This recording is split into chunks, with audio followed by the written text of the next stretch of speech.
Private స్కూల్లో చదివిన కంటే అంతకుముందు ఉన్న గవర్నమెంట్ స్కూల్లో చదివిన దానికంటే ఇప్పుడు ఎక్కువ మంది ఉన్నారు. వారికి తగ్గట్టు ఖాళీలు ఉంటాయి. ఆ ఖాళీలు తగ్గట్టు ఉద్యోగ నియామకాలు జరుగుతాయి.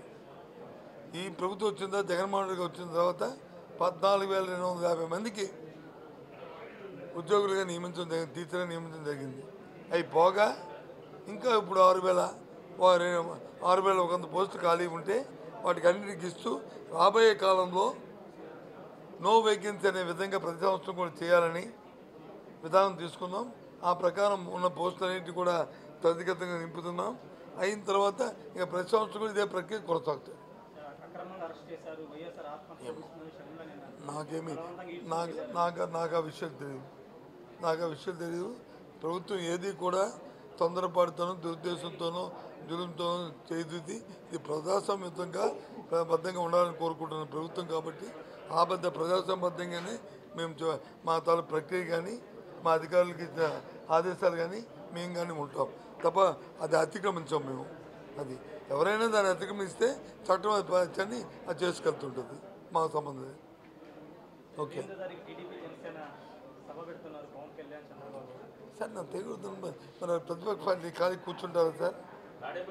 ఖాళీ కూర్చుంటారా? ఎక్కడో పెట్టుకోవాలి కదా. ఏదో సపరేట్ పెట్టుకోనియండి, తప్పే ఉంది. అవి రాజకీయ పార్టీలు వాళ్ళే సాధువులా ఋషుల తపస్సు చేసుకుని ఇంట్లో కూర్చోడానికి. రాజకీయ పార్టీ ఉన్నప్పుడు మరి సభలు సమావేశాలు పెట్టుకొని ఏదోలాగా మరి అది కూడా ఎప్పుడు చేస్తారు? మా సైడ్ అయితే మా ఉత్తరాంధ్ర ప్రాంతం అయితే సంక్రాంతి వచ్చిందనుకోండి, కొంతమంది వ్యవసాయాలు వేసుకొస్తారు. అలాగే వీళ్ళకి పండుగ చేసింది, ఇదో పండుగ.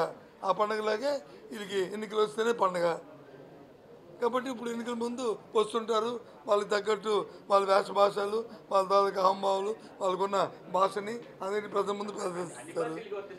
నేను కాదన్నా రాజకీయ పార్టీలకి అని చెప్పాను. ఒక ప్రతిపక్షం కానీ తప్పు ఏంటి తప్పు అయితే అధికారంలో మేము ఉన్నప్పుడు మేము సంవత్సరం పొడుగుతా మేము ప్రజలతో మమేక్యం ఉంటాం కాబట్టి వెళ్తుంటాం మేము వెళ్తుంటాం. ప్రతిపక్షాలకి ఏముంటాయి? ఎన్నికలప్పుడు తప్ప ఉట్టప్పుడు పని ఉండదు. దానికి దీనికి పని ఎప్పుడు ఉంటుంది? ప్రభుత్వాలు విఫలమైతే ఉంటుంది. మేము ప్రభుత్వం మాది విఫలమైన ప్రభుత్వం కాదు, మాది సక్సెస్ఫుల్ ప్రభుత్వం. మాది ఈ రాష్ట్ర ప్రజలందరూ కూడా అందరూ ఆమోగ్యమైన ప్రభుత్వం మాది. అందరికీ ఏ అవసరం వచ్చినా దాన్ని సంక్షేమకి అభివృద్ధికి మారుపేరుగా జరుగుతున్న 5 సంవత్సరాలు 4 సంవత్సరాలు 14 కాలంలో మా పరిపాలన విధానం అది. సో కాబట్టి వాళ్ళకి పని లేకుండా పోయింది 4 సంవత్సరాలు 10 నెలలు. ఇప్పుడు 2 నెలలైనా పోయి వాళ్ళు వేషం వేసుకొని మేకప్ వేసుకొని రాకుండా ఉండమంటే ఎలాగవుతుందండి? ధర్మం అది? చెప్పండి. సరే అది పని ఎవరు కానివ్వండి, తప్పేముంది?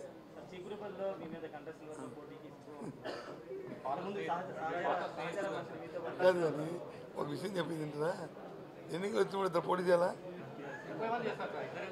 30 మంది చేస్తారా? 30 మంది ఒకరు పని, ఇద్దరిదే ఒకరు, తప్పే ఉంది.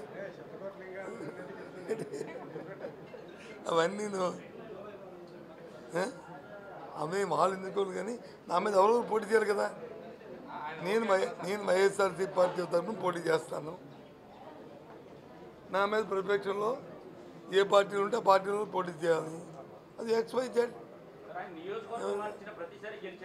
సరే ప్రతిసారి అయింది, ఈసారి తప్పుతుంది ఎట్లది? మరండి